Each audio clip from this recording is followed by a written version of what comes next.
Next question है हमारा next part का process that occur when a proximal segment of bovell telescope into a more distal segment causing edema, vascular compromise and ultimately partial or total bowel obstruction is called।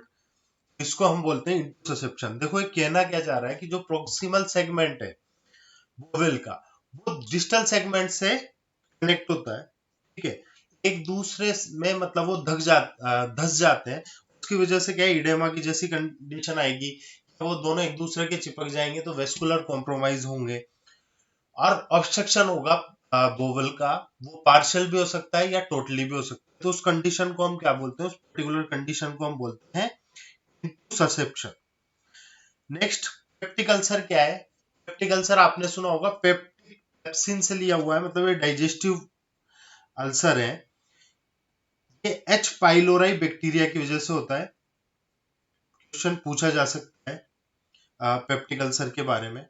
दो तरह के mostly होते हैं, एक gastric ulcer होता है और एक ड्यूओडिनल अल्सर होता है, ठीक है। ये कहाँ होता है? स्टोमक में, और ये स्मॉल इंटेस्टाइन के सबसे शुरुआती पार्ट ड्यूडेनल बोलते हैं। ड्यूडिनम 12 इंच मतलब 12 अंगुल के जितना ये पार्ट होता है, इसलिए इसका नाम भी रखा गया है।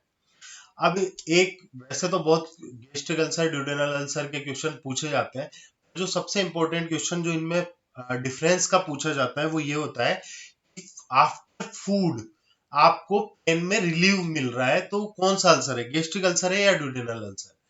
अगर आपने खाना खाया उसके बाद अगर आपको पेन सबसाइड हो रहा है या कम हो रहा है तो उसको हम बोलते हैं ड्यूडेनल अल्सर। क्योंकि क्या होता है कि जब हम खाना खाते हैं जो एचसीएल है और इंटेस्टाइन के बीच में फूड आ जाता है, तो उस कंडीशन में क्या होता है, ड्यूडेनल अल्सर में पेन कुछ हद तक रिलीव होता है। तो हमें पता लग जाता है अगर खाना खाने के बाद अल्सर में उसके पेट में दर्द में कुछ फर्क पड़ रहा है तो उसको हम ड्यूडेनल अल्सर बोल सकते हैं, अंदाजा लगा सकते हैं कि वो ड्यूडेनल अल्सर हो सकता है। नेक्स्ट हम बात करते हैं गैस्ट्रोइसोफेजियल रिफ्लक्सेस। गैस्ट्रोइसोफेजियल रिफ्लक्स क्या होता है? जीईआरडी। आपने खाना लिया और खाना बार बार वापस आ रहा है, ऐसा लग रहा है जैसे वॉमिटिंग होने वाली। और वॉमिटिंग किस वजह से होती है? गैस्ट्रोइसोफेजियल रिफ्लक्स की वजह से। हमारे डाइजेस्टिव सिस्टम में क्या होता है, जब हम खाना खाते हैं तो खाना ऊपर से नीचे की तरफ जाता है, उस मूवमेंट्स को हम बोलते हैं पेरिस्टेल्सिस मूवमेंट। खाने का ऊपर से नीचे की तरफ जाना जो मूवमेंट है वो पेरिस्टेल्सिस मूवमेंट होता है। जैसे पैरासाइट्स मूवमेंट करते हैं राइट से, उसी तरह से उसको हम बोलते हैं पेरिस्टेल्सिस मूवमेंट। बट जब खाना नीचे से ऊपर की तरफ आने लगे, गैस्ट्रो इसोफेजियल रिफ्लक्स होता है, तो उस कंडीशन को हम बोलते हैं गैस्ट्रो इसोफेजियल रिफ्लक्स। गैस्ट्रो से इसोफेगस की तरफ खाना आ रहा है, उस कंडीशन को हम बोलते हैं gastro oesophageal reflux. Appendicitis. Appendicitis क्या होता है? इन्फ्लामेशन इन अपेंडिक्स। अपेंडिक्स क्या है? लार्ज इंटेस्टाइन का स्टार्टिंग वाला पार्ट। अपेंडिक्स क्या है? हमारे शरीर के लिए यूजफुल नहीं है, बट बहुत कॉमन होता है। यहाँ पे क्या होता है, फूड का जो कण है वो अंदर चला जाता है, उसकी वजह से इन्फ्लामेशन हो जाता है। और ये जहां आपको कैसे पता लगता है कि कहाँ पे है अपेंडिक्स? ये राइट इलियक फोसा में होता है, लोअर पार्ट ऑफ आप एब्डोमन, राइट इलियक फोसा, वहां पे उस पर्टिकुलर पॉइंट को हम बोलते हैं मेक बर्ने पॉइंट। और अगर वहां पे दर्द है तो हम एक अंदाजा लगा सकते हैं कि अपेंडिक्स होने के चांसेस पूरे पूरे, इसको हम बोलते हैं अपेंडिसाइटिस। नेक्स्ट क्वेश्चन की हम बात करेंगे। The inner most layer of the heart is called. Heart की इनर मोस्ट लेयर कौन सी होती है? देखो हार्ट के लिए 3 लेयर होती है, पेरिकार्डियम, मायोकार्डियम और एंडोकार्डियम। पेरिकार्डियम सबसे बाहर वाली लेयर होती है, पेरिकार्डियम, उसके बाद मायोकार्डियम, और सबसे जो इनर मोस्ट लेयर है वो है एंडोकार्डियम। ये इजी सा क्वेश्चन है, इस तरह के क्वेश्चन तो कभी गलत होने नहीं चाहिए, आपको ये टिक करके आना है। नेक्स्ट आपका क्वेश्चन है structure of the neuron that help in receiving signal is. अच्छा, जो न्यूरॉन का स्ट्रक्चर होता है, मानो कि ये न्यूरॉन है, ठीक है, यहाँ पे सिग्नल को कौन रिसीव करता है? ये है सेल बॉडी आपकी, ये एक्सॉन, ये आपके डेंड्राइट्स, ये इधर का पार्ट हो गया टर्मिनल। तो सिग्नल कौन रिसीव करता है?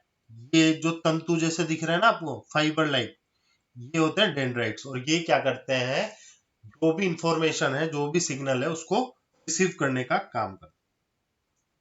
नेक्स्ट आपका क्वेश्चन है, subcutaneous administration distribute medication into. Subcutaneous क्या है? फैटी टिश्यू है, आपको पता है। सबसे पहले एपिडर्मिस, डर्मिस, सबक्यूटेनियस फैट, उसके बाद मस्कुलर टिश्यूज आते हैं। तो ये जो सबक्यूटेनियस है, ये क्या है? फैट की एक पूरी लेयर है, फैटी लेयर है। और यहाँ पे क्या करते हैं हम, सबक्यूटेनियस कोई भी इंजेक्शन देने होते हैं, जैसे आपके वैक्सीन हुआ, लो मोलिकुलर हिपेरिन, वो आप कहाँ पे दोगे? मोलिकुलर हिपेरिन, सबक्यूटेनियस हम देते हैं। इसके अलावा आप इंसुलिन की बात करो तो इंसुलिन भी सबक्यूटेनियस दिया जाता है, ठीक है। तो ये होते हैं subcutaneous injection. Next, abnormal electrical activity in the brain is detected by। अब हम इसमें बात करेंगे, देखो इसमें क्या क्या ऑप्शन दे रखे हैं। इलेक्ट्रो कार्डियोग्राम, ईसीजी, ईसीजी हम किसके लिए करते हैं? For heart. और अगर आपको इलेक्ट्रिक एक्टिविटी ब्रेन की चेक करनी है तो आप क्या करोगे? इलेक्ट्रोएन्सेफेलोग्राम। नर्व कंडक्शन स्टडी क्या होती है? ये इसमें हम ये चेक करते हैं, चेक नर्व कंडक्शन, कि जो नर्व अपनी सूचना को एक जगह से दूसरी जगह लेके जा रही है, वो प्रॉपर लेके जा रही है, नहीं लेके जा रही, उसको कितना टाइम लग रहा है, कितने सिग्नल ले रही है, या कितने सिग्नल, कितने पुअर सिग्नल को छोड़ रही है, स्ट्रेंथ कौन से सिग्नल ले रही है, ये सब नर्व कंडक्शन स्टडी में हम स्टडी करते हैं। Next, electromyogram. इसमें इलेक्ट्रोमायोग्राम में क्या करते हो आप? Check electric activity of skeletal muscle, ठीक है। हम ये चेक करते हैं कि जो स्केलेटल मसल है, उसकी इलेक्ट्रिक एक्टिविटी को चेक करने के लिए हम इलेक्ट्रोमायोग्राम यूज करते हैं, ठीक। अब आपका नेक्स्ट क्वेश्चन है, an example of moist heat is. Moist heat का कौन सा एग्जाम्पल है? इंसिनरेशन। इंसिनरेशन का मतलब है जला देना। ज्यादातर आपके इसके लिए क्वेश्चन आता है कि जो हमारा हॉस्पिटल में येलो बैग होता है, येलो बैग में जितने भी सामान होते हैं, मतलब जो भी वेस्ट डाला जाता है, बायोमेडिकल वेस्ट, जैसे ह्यूमन प्लेसेंटा, आपके आजकल ब्लड बैग जो है वो भी येलो बैग में डाला जा रहा है। किसी की सेल्स है, कोई टिश्यू है, बॉडी ऑर्गन है, ह्यूमन ऑर्गन है, वो सब हम येलो बॉडी में, येलो बैग में डालते हैं। और बाद में उसका क्या किया जाता है? इंसिनरेट किया जाता है, मतलब उसको जला दिया जाता है। बहुत ज्यादा टेम्परेचर पे, 2000 डिग्री सेंटीग्रेड टेम्परेचर पे उसको जला दिया जाता है, बिल्कुल उसकी राख बना दी जाती है। वो तो ड्राई हीट है, मॉइस्ट तो है नहीं। स्टीम अंडर प्रेशर, इस सिद्धांत पे क्या काम करता है? ऑटोक्लेव, यानी 1 डिग्री सेंटीग्रेड पे 15 एलबीएस प्रेशर पे 15 मिनट तक हम किसी चीज को रखते हैं ऑटोक्लेव मशीन में, तो वो क्या हो जाती है? ऑटोक्लेव्ड हो जाती है। ऑटोक्लेव्ड का मतलब ये है कि वो स्टरलाइज हो जाती है। सब स्टरलाइजेशन के अलग अलग तरीके हैं, लेकिन जो ऑटोक्लेव है वो क्या कर रहा है? ये स्टीम अंडर प्रेशर, और ये बहुत ज्यादा यूज में लिया जाने वाला हॉस्पिटल में मेथड होता है, ठीक है। Hot air oven, hot air oven में हॉट एयर होती है, मतलब ड्राई एयर होती है, ओवन होता है। फ्लेमिंग का मतलब ये है कि डायरेक्ट, जैसे हम किसी चीज को भूनते हैं डायरेक्ट गैस पे, तो उसी तरह से जो पहले फ्लेमिंग को यूज किया जाता था, आजकल बिल्कुल भी यूज नहीं किया जाता। उसमें क्या करते हैं, डायरेक्ट हीट पे इस ऑब्जेक्ट को रख के स्टरलाइज किया जाता था। उस कंडीशन को हम, उस टेक्निक को हम बोलते हैं फ्लेमिंग। नेक्स्ट आपका क्वेश्चन है, gas gangrene is associated with. तो सबसे पहले आपको पता करना होगा गैंग्रीन क्या होता है, और गैंग्रीन पता होने से पहले और आपको पता होना चाहिए नेक्रोसिस। नेक्रोसिस का मतलब होता है सेल डेथ। सेल डेथ किस वजह से हो सकती है, प्रॉपर ब्लड सप्लाई की वजह से या हाइपोक्सिया की वजह से, ऑक्सीजन नहीं पहुंचा, किसी भी वजह से जो कंडीशन होती है उसको सेल डेथ होती है, उसको हम बोलते हैं नेक्रोसिस। अब गैंग्रीन क्या है, gangrene is necrosis with super added putrefaction. मतलब प्यूटरफेक्शन, जो नेक्रोस्ड हो गया पार्ट, वो सड़ान मारने लग जाए एक तरह से मान लो, तो उस कंडीशन को हम बोलते हैं गैंग्रीन। मतलब वो दूसरे पार्ट्स को भी इन्वॉल्व करने लग जाए, उस कंडीशन को हम बोलते हैं गैंग्रीन। गैंग्रीन तीन तरह के होते हैं, ड्राई, वेट और गैस गैंग्रीन। अभी आपके नेक्स्ट क्वेश्चंस में आएंगे वो, तो हम डिस्कस करते हैं। नेक्स्ट हम बात करते हैं क्लोस्ट्रीडियम नोवाई। ये क्या है कि गट इन्फेक्शन करता है, एनारोबिक बैक्टीरिया है, ये गैंग्रीन नहीं करता। क्लोस्ट्रीडियम टिटेनई, इसकी वजह से टिटनस होता है। क्लोस्ट्रीडियम हिस्टोलिकम, इसकी वजह से भी गैस गैंग्रीन नहीं होता। गैस गैंग्रीन होता है का सबसे जो मोस्ट इंपॉर्टेंट काज है वो है क्लोस्ट्रीडियम परफ्रिंक्स। ये क्वेश्चन अगर आपके डायरेक्ट एग्जाम में आता है तो आप इसको कर सकते हैं। देखो क्या होगा कि जैसे गैस गैंग्रीन का कोज क्या है, क्लोस्ट्रीडियम परफ्यूम। वैसे ड्राई गैंग्रीन आपको ज्यादातर देखने को मिलता है डायबिटीज मेलाइटस के पेशेंट में, ठीक है, जिसको सूखा गैंग्रीन मत। और वेट गैंग्रीन का मतलब ये है कि वो जो गैंग्रीन हो गया वहां पे क्या है कि बैक्टीरिया इन्वेड कर गए, और बैक्टीरिया इन्वेड की वजह से वहां पे क्या होगा, जो फॉर्मेशन होने लग गया, उस वजह से जो गैंग्रीन है वो ड्राई गैंग्रीन भी वेट गैंग्रीन में कन्वर्ट हो सकता है। और गैंग्रीन का क्या इलाज है, उसको एम्पुटेशन करना पड़ता है, उस पार्ट को हटाना पड़ता है अगर वो ज्यादा गैंग्रीन ज्यादा बढ़ गया है, ठीक है। नेक्स्ट हम बात करते हैं spherical shaped bacteria are called. देखो अब आपको बेसिक बेसिक पता होना चाहिए कि जो बैक्टीरिया है वो कैसे कैसे दिखते हैं। जो बेसिलाई हैं वो रोड शेप्ड होते हैं। विब्रियो कोलेरा, पूरा जैसे विब्रियो कोलेरा, एक बात करें हम, कोलेरा जिसकी वजह से होता है, विब्रस जो होते हैं ये कोमा शेप्ड होते हैं, ठीक है। और जो स्पिरिला है ये कर्व्ड शेप्ड होते हैं, कर्व शेप्ड इस तरह से। और जो आपके स्फेरिकल है ये होते हैं कोकाई। तो ये चार जो टाइप है, बेसिलाई, विब्रियो और कोकाई, चार भी छोड़ दे, तीन जो है बेसिलाई, विब्रियो और कोकाई, इनके तो आपको पता होने ही चाहिए कि किस शेप के होते हैं। सबसे मोस्ट ज्यादातर पाए जाने वाले बैक्टीरिया हैं बेसिलाई रोड शेप्ड होते हैं, विब्रियो कोमा शेप्ड होते हैं, और जो आपका कोकाई है वो स्फेरिकल शेप्ड होता है।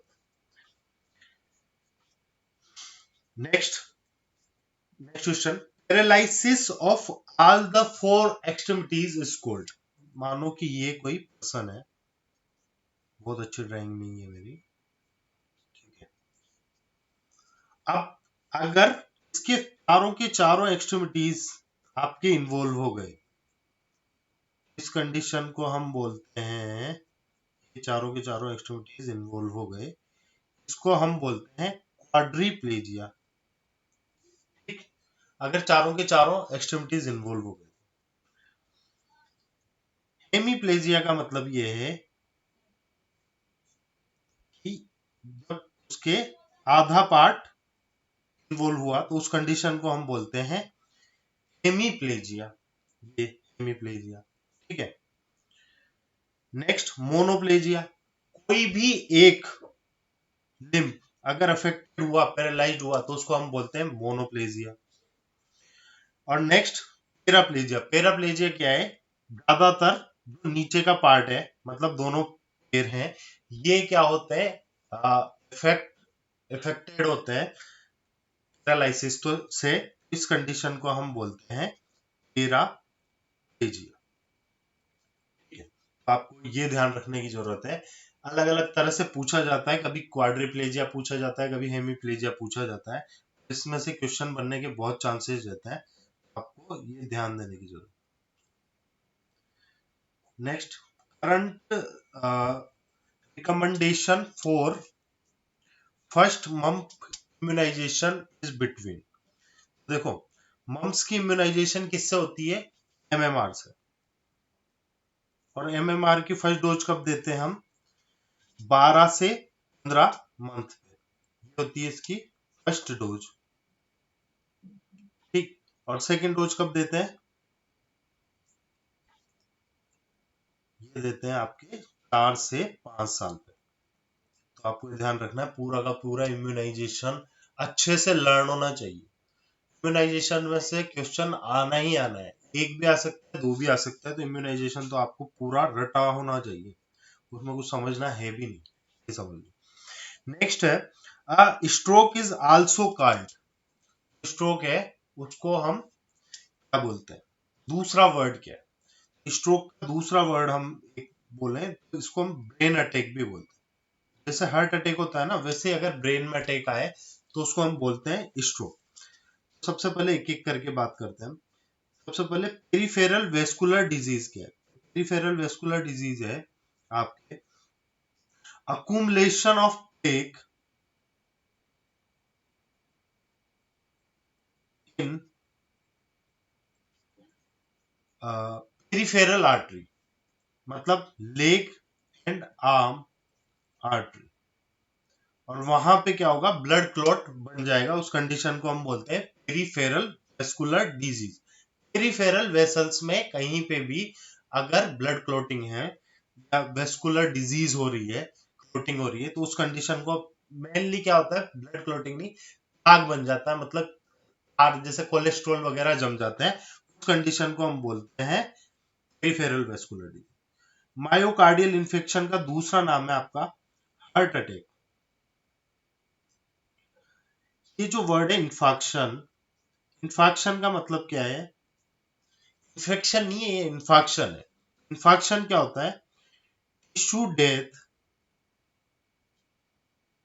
Because of decrease blood supply. Decrease blood supply को क्या बोलते हैं हम, इस्चेमिया। इस्चेमिया की वजह से जो टिश्यू नेक्रोज्ड होते हैं उसको हम बोलते हैं इन्फाक्शन। ठीक है, ये आपको ध्यान रखना है, इन्फाक्शन क्या है, tissue necrosis because of ischaemia, उसको हम बोलते हैं इन्फाक्शन। ये कहाँ पे देखने को मिलता है हमें, हार्ट अटैक की कंडीशन में या मायोकार्डियल इन्फाक्शन की कंडीशन में देखने को। कोरोनरी आर्टरी डिजीज, जैसे पेरिफेरल वेस्कुलर डिजीज है वैसे कोरोनरी आर्टरी डिजीज है। अब इसमें जो प्लाक बनता है वो कहाँ बनता है, कोरोनरी आर्टरी। क्या इफेक्ट आएंगे, जितनी ज्यादा कोरोनरी आर्टरी, कौन सी आर्टरी होती है जो ब्लड सप्लाई कर रही है हार्ट को, ठीक है, कोरोनरी आर्टरी डिजीज हुई तो उसकी वजह से भी मायोकार्डियल इन्फेक्शन होने के पूरे चांसेस हैं, वो एक अलग चीज है, बट पर्टिकुलरली उस टर्म को हम बोलते हैं कोरोनरी आर्टरी डिजीज। नेक्स्ट आपका सेरिब्रोवेस्कुलर एक्सीडेंट, ये है आपका स्ट्रोक या ब्रेन अटैक। यहाँ क्या होता है, ब्लड क्लॉट होता है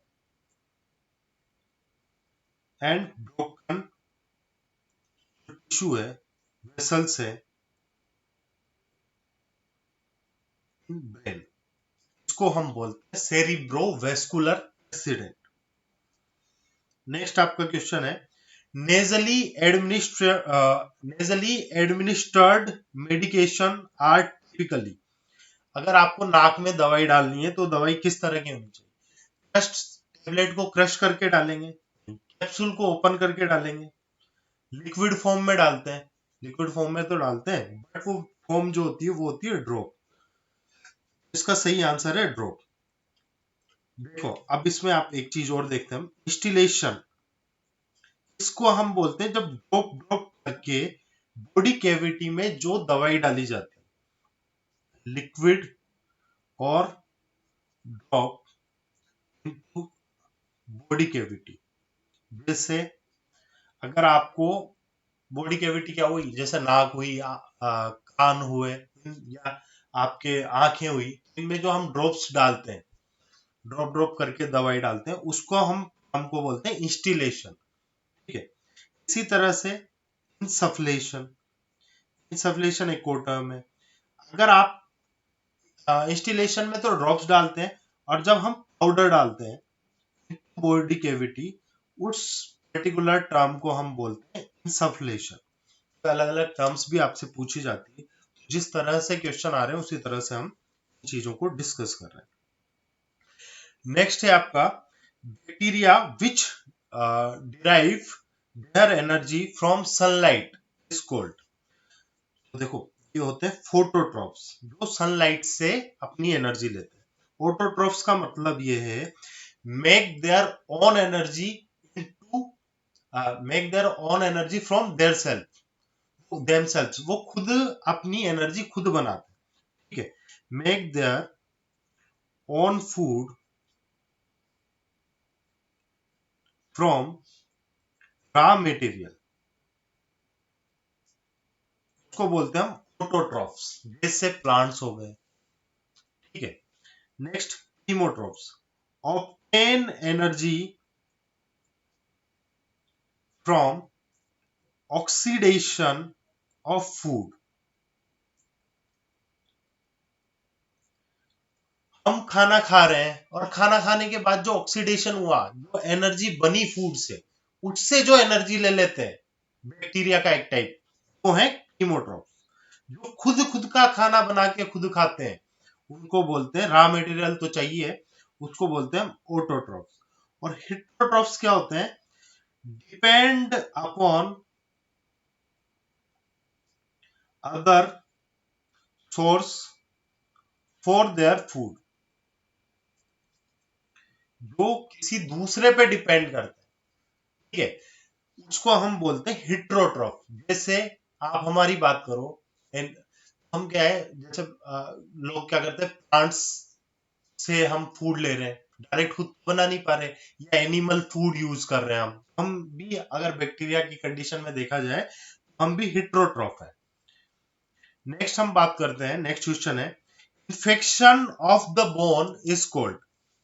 तो उसको हम बोलते हैं ओस्टियोमाइलाइटिस। सीधी सी बात है, उसका particular bone infection of the bone बोला जाता है ओस्टियोमाइलाइटिस।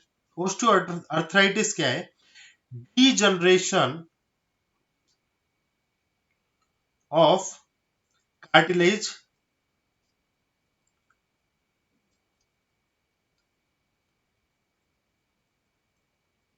Of joints. जैसे आपने सबसे ज्यादा देखा होगा, अर्थराइटिस की जो कंडीशन होती है वो ज्यादा से ज्यादा, सबसे ज्यादा नीज में देखी जाती है। उसमें बोलते हैं कि जो घुटने हैं, उनकी जो पटेला बोन है वो घिस गई है, वहां पे जो कार्टिलेज जॉइंट्स होते हैं वो वहां से उनका डीजनरेशन होने लग जाता है, तो उस कंडीशन को हम ओस्टियोआर्थराइटिस बोलते हैं।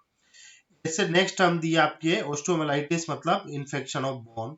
ओस्टियोकॉन्ड्राइटिस है abnormal growth of bone, bone के अंदर एबनॉर्मल ग्रोथ होने लगती है, उसकी वजह से क्या होगा, वहां पे इंजरी हो जाती है, उसको हम बोलते हैं ओस्टियोकॉन्ड्राइटिस।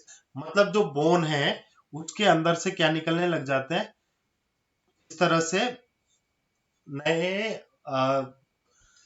क्या बोलेंगे आप उसको, एक तरह से कुंडे टाइप निकलने लग जाते हैं, कॉन्ड्राइट्स निकलने लग जाते हैं, उस कंडीशन को हम बोलते हैं ओस्टियोकॉन्ड्राइटिस।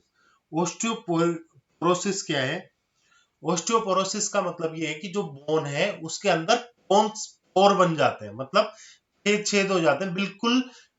जैसे कैल्शियम है, उसका जब रिअब्जॉर्प्शन होता है विटामिन डी की कमी की वजह से बोन्स में, उस कंडीशन को हम बोलते हैं ओस्टियोपोरोसिस। मतलब जो बोन्स है वो इतनी ज्यादा कमजोर हो जाती है, उसके अंदर छेद ही छेद हो जाते हैं, वहां से कैल्शियम निकल जाता है, तो इस वजह से क्या होती है, जो बोन्स है वो इजीली टूटने की कंडीशन में बन जाता है। विटामिन डी की कंडीशन में भी हमसे पूछा जाता है कि क्या ज्यादा देखने को मिलता है, ऑस्टियोमाइलाइटिस या ऑस्टियोपोरोसिस की कंडीशन बनती है।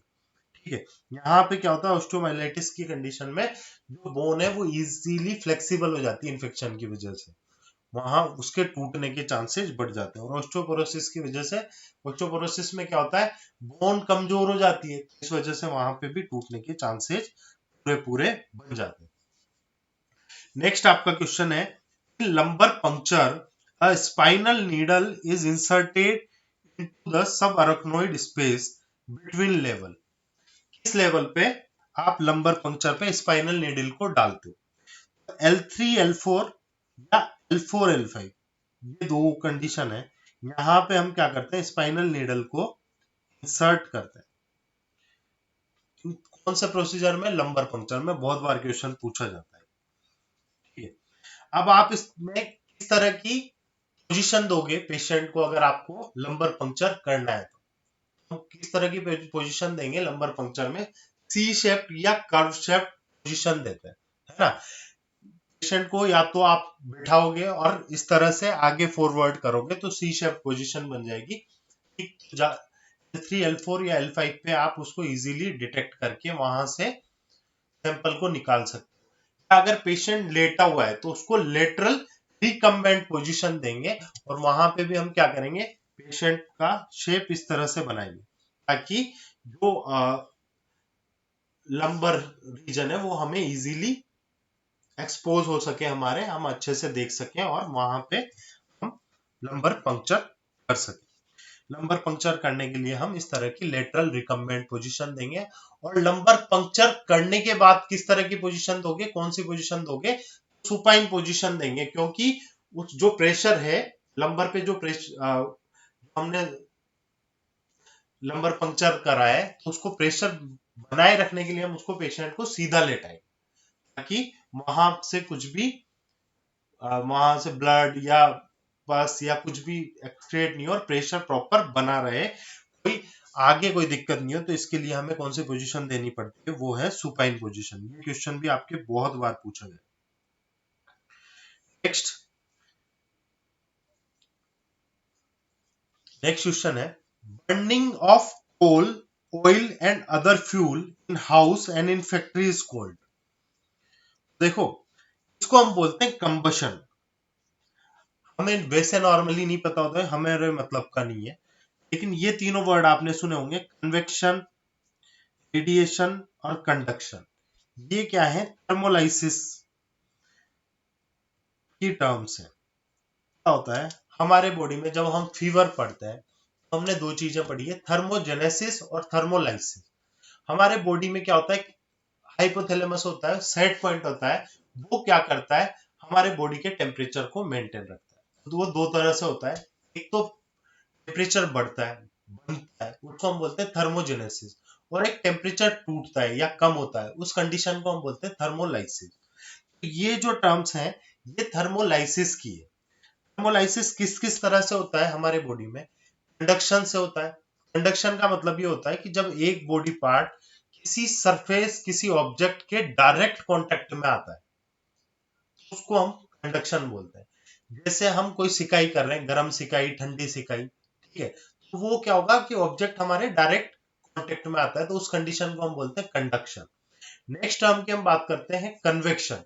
कन्वेक्शन का मतलब क्या है, जैसे फैन ऊपर चल रहा है, जो मूविंग एयर है, मूविंग मटेरियल है, उसकी वजह से हमारे बॉडी का टेम्परेचर कम हो रहा है, तो उस कंडीशन को हम बोलते हैं, उस टर्म को हम बोलते हैं कन्वेक्शन। नेक्स्ट है रेडिएशन। रेडिएशन का मतलब क्या है कि जैसे हम हैं पर हमारी बॉडी, बाहर के टेम्परेचर से हमारी बॉडी का टेम्परेचर ऑब्वियसली ज्यादा होता है, जो हमारा बॉडी का टेम्परेचर है वो रेडिएशन के थ्रू, जैसे सन रेडिएशन के थ्रू यहाँ पे हम उसका टेम्परेचर ले पाते हैं। या एक बहुत गर्म, आप देख सकते हो कि बहुत गर्म, हमने किसी धातु को बहुत गर्म किया और उसके बाद जब हम उसको नॉर्मल एयर में लेके जाते हैं तो रेडिएट करती है, जो हीट है हमारे शरीर से रेडिएशन के थ्रू जो हीट निकलती है वो सबसे ज्यादा होती है, वो होती है लगभग 60 to 65%। और इस तरह से ही हमारा हीट ट्रांसफर होता है। ये थे आपके थर्मोलाइसिस की 3 टर्म्स। और ये जो कंबशन है, ये थर्मोलाइसिस की टर्म्स नहीं है। कोल का, ऑयल्स का या मिनरल्स का हाउस होल्ड कंडीशन में बर्न करना या फैक्ट्री में बर्न करना, उस कंडीशन को हम बोलते हैं कंबशन। नेक्स्ट आपका क्वेश्चन है, the small intestine does not involve. Small intestine में क्या क्या पार्ट होते हैं? स्मॉल इंटेस्टाइन में आपके पार्ट होते हैं ड्यूडेनम, जेजोनम, इलियम। ठीक है, ये स्मॉल इंटेस्टाइन के पार्ट है। टोटल जो आपकी स्मॉल इंटेस्टाइन है ये 9 to 16 फीट होती है, 9 से 16 फीट की होती है। कहने के लिए स्मॉल इंटेस्टाइन है, लेकिन ये लार्ज इंटेस्टाइन से भी बड़ी होती है। इसके पार्ट होते हैं ड्यूडेनम, जेजुनम और इलियम। सीकम इसका पार्ट नहीं। ये किसका पार्ट है? लार्ज इंटेस्टाइन का। देखो आपको मैं बताता हूँ। सबसे पहले मैंने आपको बताया ये अपेंडिक्स की कंडीशन, ये अपेंडिक्स एक तरह से मानो। ये आपका सीकम वाला पार्ट हुआ, ये आपकी असेंडिंग कॉलन, ये आपकी ट्रांसवर्स कॉलन, ये आपकी डिसेंडिंग कॉलन, ठीक है, आपकी सिग्मोइड कॉलन, ये एनस। ये जो सीकम है ये किसका पार्ट है? आपको सबके स्मॉल इंटेस्टाइन के पार्ट ड्यूडेनम, जेजोनम, इलियम ये पता होने चाहिए। इसी तरह से ये लार्ज इंटेस्टाइन है, अपेंडिक्स है आपका, ये कहाँ पे होता है? राइट इलियक फोसा में। ये सीकम है, ascending colon,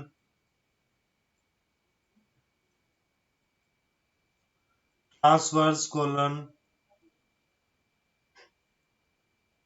descending colon, sigmoid colon और ये आपका एनस। इस तरह से आपको ये लर्न करना है। नेक्स्ट हम बात करते हैं नेक्स्ट क्वेश्चन की। Which of the following disease is not commonly encountered in children? तो जो हमें नॉर्मली बच्चों में नहीं देखने को मिलती वो है कौन सी? पार्किंसन। ये ज्यादातर कहाँ देखने को मिलती है? हमें बूढ़ों में देखने को मिलती है जिनकी एज ज्यादा होती है। तो सबसे पहले हम बात करते हैं डायरिया की। डायरिया का मतलब क्या होता है? Watery stool, watery loose stool. ज्यादातर बच्चों में इसका इन्फेक्शन होता है। तो कौन सा वायरस होता है जो डायरिया करता है बच्चों में? आपको पूछा जाता है, ध्यान रखने की जरूरत है। वो है रोटा वायरस इन इन्फेंट। ठीक है, इन्फेंट में हमें देखने को मिलता है। देखो, अगर किसी भी बच्चे को डायरिया की कंडीशन हो रही है तो हम और कुछ दें या नहीं दें, मतलब डायरिया को कम करने के लिए कोई मेडिकेशन यूज करें या नहीं करें, लेकिन हम एक सप्लीमेंट जरूर देते हैं। वो सप्लीमेंट होता है जिंक। और हम ये जिंक सप्लीमेंट क्यों यूज करते हैं? क्योंकि ये क्या करता है, जो डायरिया के सिम्टम्स हैं उनसे रिकवर करता है। जिंक जो ट्रेस एलिमेंट है हमारे बॉडी में बहुत जरूरी है, उसकी कमी होगी तो उसकी वजह से हमें ज्यादा क्या होगा कि एब्जॉर्प्शन नहीं हो पाएगा वाटर का, इलेक्ट्रोलाइट्स का, है ना। और अगर डायरिया की कंडीशन है तो सबसे ज्यादा लो सीसी का हो रहा है, तो जिंक क्या करता है? एब्जॉर्प्शन बढ़ाता है वाटर एंड इलेक्ट्रोलाइट। इसलिए सबसे ज्यादा जरूरी ये होता है। तो जब भी जिंक डायरिया की कंडीशन होती है तो हम बच्चे को, पेशेंट को जिंक देते हैं। 15 दिन के लिए आपको जिंक सिरप देनी है, चाहे डायरिया 1 दिन का हो, 2 दिन का हो या 5 दिन का। नेक्स्ट, डायरिया में ही को टर्म आती है, उसको हम बोलते हैं डिसेंट्री। डिसेंट्री क्या है? अगर डायरिया के साथ में, लूज स्टूल के साथ में म्यूकस और ब्लड भी आने लग जाए विद वाटरी स्टूल, उसको हम बोलते हैं डिसेंट्री विद डायरिया। ठीक है, ये आपके डायरिया हुआ। पार्किंसन में क्या होता है? Nerve cell damage cause decrease dopamine level. अगर डोपामीन का लेवल कम हो जाएगा तो उसकी वजह से क्या होगा, जो नर्व सेल्स है वो डैमेज होने लगेगी, और नर्व सेल डैमेज होगी तो भूलने की बीमारी होगी, उसको हम बोलेंगे Parkinson. Next, whooping cough. Whooping cough का दूसरा नाम है पर्ट्यूसिस, या इसको हम 100 डे कफ भी बोलते हैं। ये किसकी वजह से होता है? बोर्डेला। ज्यादातर हमें जो ओपी कफ होता है वो बोर्डेला पर्ट्यूसिस की वजह से होता है, ये ध्यान रखने का क्वेश्चन है। ठीक है, अब जो पर्ट्यूसिस है इसको ट्रीट करने के लिए आप क्या करते हो, कौन सी वैक्सीन करते हो? वैक्सीन इम्यूनाइजेशन में हम डीपीटी देते हैं। ठीक है, डीपीटी कब कब देते हैं? 2 मंथ पे, 4 मंथ पे, 6 मंथ पे, 15 to 18 मंथ पे डीपीटी दी जाती है, 4 to 6 ईयर पे इसकी फाइनल डोज दी जाती है। तो ये डीपीटी वैक्सीन का शेड्यूल है, पूरा का पूरा आपको इम्यूनाइजेशन तो लर्न करना ही है। नेक्स्ट हम बात करते हैं मीजल्स की। तो मेनली हमें जब मीजल्स देखा गया है कि जो विटामिन डी डेफिशिएंसी के पेशेंट्स होते हैं, बच्चे होते हैं, उनमें हमें मीजल्स ज्यादा देखने को मिलता है। इसमें होता क्या है, रेड ब्लोची रेश हो जाते हैं, जैसे बच्चे के पकड़ के किसी ने बहुत तेज खींचा हो, उसकी वजह से जो रेशेज होते हैं उसको हम बोलते हैं मीजल्स। सबसे पहले हमें कहाँ देखने को मिलते हैं, ये पूछा जाता है फेस पे। Firstly appear on face. ठीक है, और मीजल्स फैलता कैसे है? ड्रॉपलेट इन्फेक्शन की वजह से फैलता है। बहुत सारी चीजें हैं, तो फीवर, ड्राई कफ, सोरे थ्रोट्स, ये हमें सिम्टम्स देखने को मिलते हैं। और मीजल्स के लिए हम क्या देते हैं, कौन सी वैक्सीन देते हैं? एमएमआर। ये कब दी जाती है? 12 to 15 मंथ इसकी फर्स्ट डोज है, और 4 to 6 ईयर सेकेंड डोज है। अभी हमने थोड़ी देर पहले एमएमआर वैक्सीन इसमें मम्स के लिए भी पड़ी थी, है ना? तो इस तरह से आपको याद रखना है। नेक्स्ट क्वेश्चन की बात करते हैं हम। The endometrium become thinned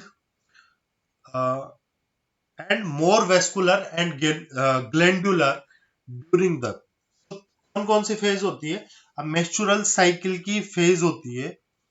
menstrual cycle आप देखो, मेंस्ट्रुअल साइकिल का हमने वीडियो बनाया हुआ है अच्छे से, सिर्फ 10 मिनट का वीडियो है, तो उसमें आप समझोगे, आपको समझ में आएगा कि जो थिकन्ड और मोर वेस्कुलर ग्लैंडुलर एंडोमेट्रियोसिस होती है वो सिक्रेटरी फेज में होती है। ठीक है, उसके लिए आपको सिर्फ वीडियो को देखना है, पूरा मेंस्ट्रुअल साइकिल आपको सिर्फ 10 मिनट में समझ में आ जाएगा। नेक्स्ट क्वेश्चन है, the structure in females which is homologous to testis is. Testes के होमोलोगस फीमेल्स का कौन सा ऑर्गन होता है? वो होता है ओवेल। ठीक है, जैसे क्लाइटोरिस किसके होमोलोगस है? पेनिस, है ना? ग्लांस पेनिस, ग्लांस क्लाइटोरिस के होमोलोगस होता है। ये था आज का टॉपिक, मतलब आज के क्वेश्चन। नेक्स्ट क्वेश्चंस जो बचे हुए हैं इसके, वो हम नेक्स्ट क्लास में करेंगे। Thank you and bye.